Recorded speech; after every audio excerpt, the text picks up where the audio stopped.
7. Financial myths. You must stop believing. You've been told to save 10% of your income, that renting is just throwing money away, and that you have to pay off all your debt before you even think about investing. But what if I told you that following that common sense advice is actually why you're not building wealth faster? A lot of the most popular financial rules are really just myths that are keeping you stuck.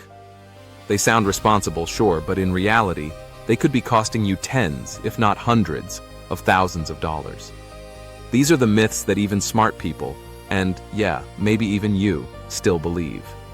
So today, we're going to bust 7 financial myths you absolutely have to stop believing if you want to get truly wealthy. I have a degree in finance and spent years in the industry, and my whole goal here is to cut through the noise and give you the truths that will actually move the needle on your financial future. Let's get into it. Myth number 1. You need a lot of money to start investing. Alright, let's kick things off with one of the biggest and most damaging myths out there. The idea that you need a huge pile of cash to start investing. People hear investing and picture Wall Street traders in fancy suits or think of stocks that cost thousands for a single share. It feels like a club you can only join if you're already rich. That idea is completely outdated. Thanks to technology, the barrier to entry has been totally torn down. You do not need a fat bank account to get started. In fact, you can start investing with just a few bucks. Here's the deal. Modern investing platforms have 2 game changers: fractional shares and micro investing. Fractional shares let you buy a small piece of a stock instead of the whole thing. So if you're eyeing a stock that trades for $1,000 a share, you don't need to save up $1,000. You can invest just $10 and own 1% of that share. It means you can invest in the companies you believe in, no matter the share price. Then you have micro-investing apps. Platforms like Acorns round up your daily purchases and invest the change for you. You buy a coffee for $3.50, the app rounds it to $4 and invests that extra 50 cents. It feels like nothing, but over time, those tiny consistent investments can grow into a real portfolio. Other platforms let you start with as little as $5. The solution here is simple. Start now with what you have. The most important ingredient for long-term success isn't how much you start with. It's how consistent you are over time. Open a brokerage account that offers fractional shares or download a micro-investing app today. Set up a small, automatic contribution, even $20 a week, and let compound growth do the heavy lifting. Your greatest asset isn't money, it's time. Don't let this myth steal another day of growth from you. Myth number 2. Owning a home is always better than renting. This one is practically part of our cultural DNA. We're told renting is throwing money away or paying your landlord's mortgage. Homeownership, on the other hand, is seen as the ultimate financial win, a cornerstone of the American dream. The belief is that buying a home is always the better financial move because you're building equity. But here's the reality check. Owning a home is not automatically a better financial decision. In many situations, it can be way more expensive and a lot less flexible. The numbers don't lie. A 2025 Bankrate study found that it's actually cheaper to rent than to buy in all 50 of the largest U.S. metro areas. Nationally, the average mortgage payment is significantly higher than the average rent. That whole throwing money away argument completely ignores the huge, often hidden, costs of owning a home. Your monthly payment isn't just the mortgage. You've also got property taxes, homeowner's insurance, and maybe PMI. And that's before we even talk about maintenance. A new roof, a busted water heater, a leaky pipe. Those are $1,000 problems that are suddenly your problems, not a landlord's. Renting, on the other hand, offers incredible flexibility. If you get a job offer in a new city or just want a change of scenery, you can move at the end of your lease. Selling a house? That's a complicated, expensive, and slow process. Renting also has way lower startup costs, usually just a security deposit and first month's rent, versus a down payment and closing costs that can easily run you tens of thousands of dollars. So what do? Stop thinking one is always good and one is always bad. Instead, run the numbers for your life and your city. Use a rent versus buy calculator online. And be honest, factor in not just the mortgage, but taxes, insurance, and about 1 to 3% of the home's value for annual maintenance. Compare that total to the cost of renting a similar place. You might find that renting and investing the money you save would actually make you wealthier in the long run. Myth number 3. All debt is bad. Get out of debt and stay out of debt. We hear it all the time, right? The idea that all debt is a financial monster that you need to slay is a really common belief. And it comes from a good place. Seeing people get crushed by high-interest debt like from credit cards or payday loans is terrifying. It's a cycle that can wreck your finances. So, it's easy to see why people think the only safe move is to never borrow money, ever. But the truth is a little more complex. You have to understand the difference between bad debt and good debt. Bad debt is when you borrow money to buy stuff that loses value or for pure consumption. Think of using a credit card with a 25% interest rate to buy a giant TV or go on a vacation. The thing you bought is worth less tomorrow, but the debt you owe keeps growing. That's a recipe for going backward. Good debt, on the other hand, is borrowing money for something that can grow in value or boost your income. This is debt used as a tool to get ahead. The classic examples are mortgages and student loans. A mortgage lets you buy a home, an asset that historically appreciates over time. Smartly chosen student loans are an investment in yourself that can dramatically increase your lifetime earning power. A business loan that helps you grow your company is another perfect example. This kind of debt usually has a lower interest rate and can be a strategic part of building wealth.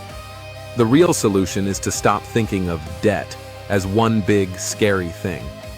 Instead, learn to analyze it. Separate your high-interest, bad debt from your low-interest, good debt. Your strategy should be to aggressively attack and wipe out that bad debt. We're talking extra payments on credit cards and personal loans, anything with an interest rate over 7% or 8%. But for your good debt, like a low-interest mortgage, the plan can be totally different. Instead of racing to pay it off, you might be far better off just making the normal payments and investing your extra cash. Which, conveniently, leads us straight to our next myth. Myth number 4. You must be debt-free before you start investing. This one feels so responsible, doesn't it? It just sounds like the most logical thing in the world. The thinking is, why would I risk money in the stock market when I have this debt hanging over me? I need to get my finances in order first. People believe this because paying off debt feels safe. It gives you a guaranteed return. You earn back the interest you would have paid. But this all-or-nothing approach can be incredibly expensive because of something called opportunity cost.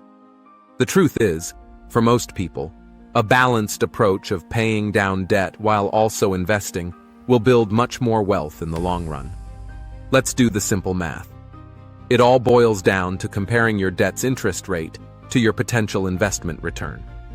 That credit card with a 22% interest rate?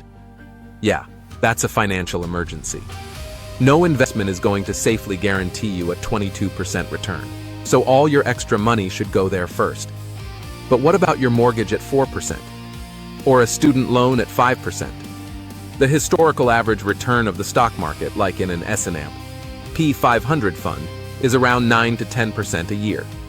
So if you have extra cash, you can either pay down your 4% mortgage and get a guaranteed 4% return, or you could invest it and potentially earn 10%.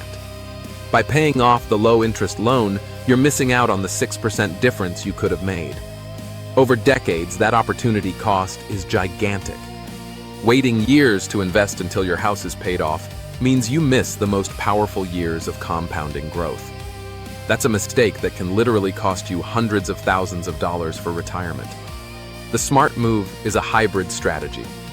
First, get a small emergency fund together. Then, Go to war with your high-interest debt, anything over 7 to 8%. Once that's gone, you can find a balance. Keep making the regular payments on your low-interest debt, but start funneling your extra cash into investments, like a low-cost index fund. You don't have to choose. You can and should do both. Okay, quick pause. If you've had a little aha moment with any of these myths so far, do me a favor and hit that like button. It tells me I'm on the right track, and it helps other people find this video too. You're definitely not alone in believing this stuff, and figuring this out is the first step to actually building wealth. Myth number 5.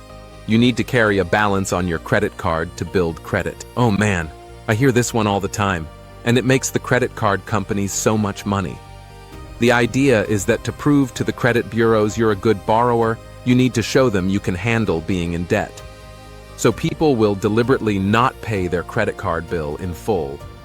They think carrying a small balance and making payments on it will boost their credit score. It sounds logical, right? How can they see I can handle debt if I don't have any? Here's the truth. You absolutely do not need to carry a balance or pay a single penny in interest to build an excellent credit score. In fact, carrying a balance is totally pointless and only makes the credit card companies richer. Here's how it really works. 2 of the biggest factors in your credit score are your payment history, 35%, and your credit utilization, 30%. Payment history just tracks if you pay your bills on time. As long as you make the minimum payment by the due date, you get a check mark. Credit utilization is how much of your available credit you're using. If you have a $10,000 limit and a $1,000 balance, your utilization is 10%. Lenders want to see this number below 30%, and lower is always better.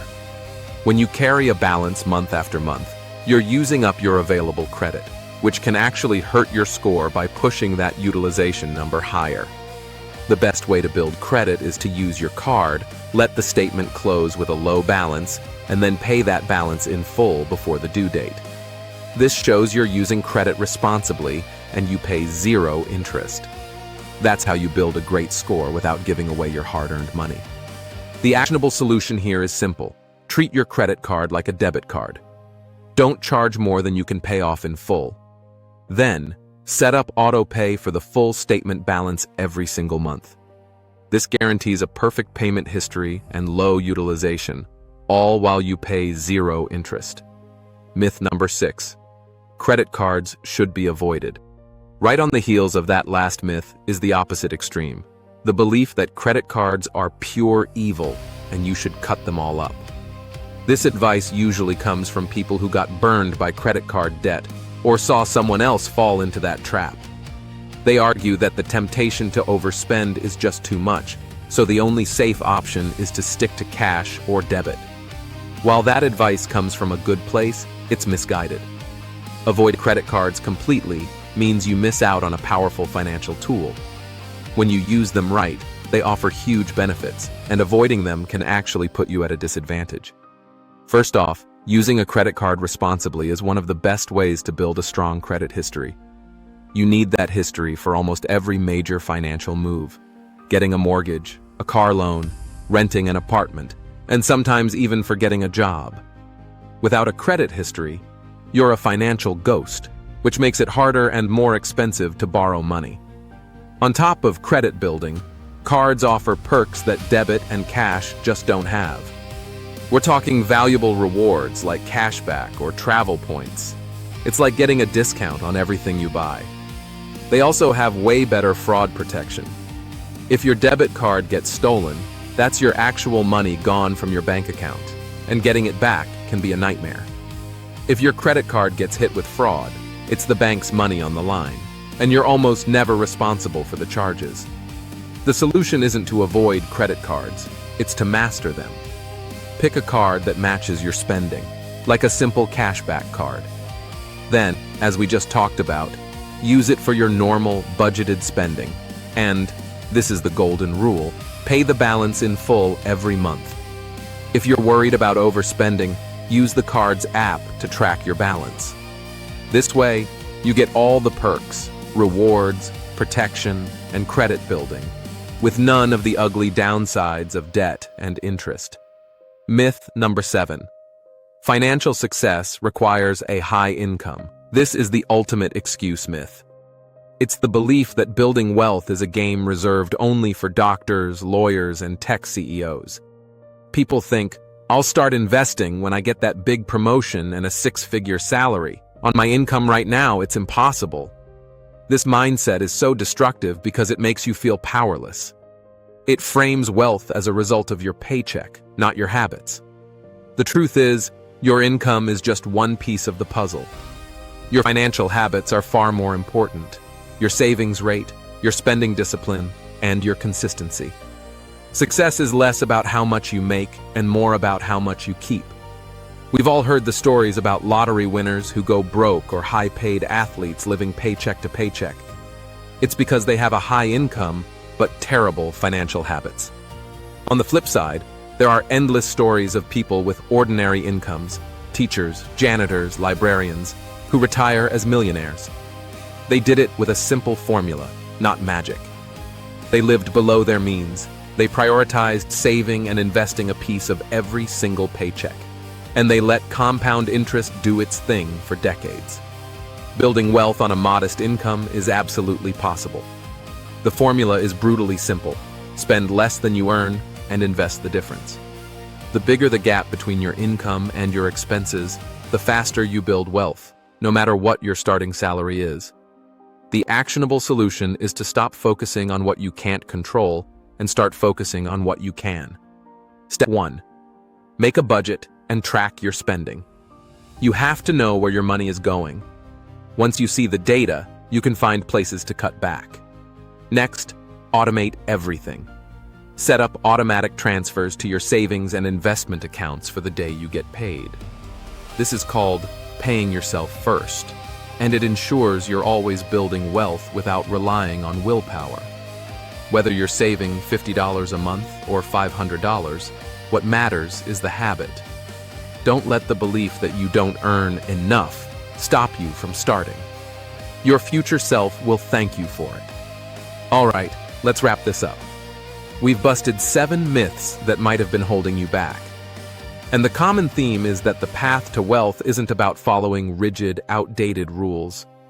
It's about understanding how money actually works, the power of compounding, the smart use of financial tools, and most of all, the incredible importance of your own habits. The real secret to building wealth isn't a secret at all. Live below your means, crush your high-interest debt, and consistently invest the rest over the long term. That's the whole formula. It's simple, it's effective, and it's something you can start doing today, no matter where you're at. You can do this. If this video cleared things up for you, please subscribe for more no-nonsense financial advice that's all about helping you win with your money. And let me know in the comments, which of these myths were you believing? I'd love to hear from you. Thanks for watching, and I'll see you in the next one.